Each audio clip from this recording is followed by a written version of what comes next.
નમસ્કાર દર્શક મિત્રો, આપ નિહાળી રહ્યા છો N24 ગુજરાતી। તો નજર કરીશું આજના મહત્વના સમાચાર પર। ચૈતર વસાવાને સજાના વિરોધમાં જંબુસરમાં આપનો હોબાળો, કાર્યકરોની અટકાયત। જંબુસર એસટી ડેપો સર્કલ ડેડિયાપાડાના આપના ધારાસભ્ય ચૈતર વસાવાને કોર્ટે ફટકારેલી 7 વર્ષની સજાના વિરોધમાં આમ આદમી પાર્ટી દ્વારા ઉગ્ર પ્રદર્શન કરવામાં આવ્યું।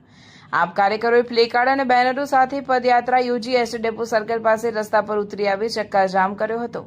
કાર્યકરોએ આક્ષેપ કર્યો હતો કે રાજકીય દ્વેષભાવ રાખીને ચૈતર વસાવા સામે ખોટો ગુનો નોંધી અન્યાયપૂર્ણ કાર્યવાહી કરવામાં આવી છે।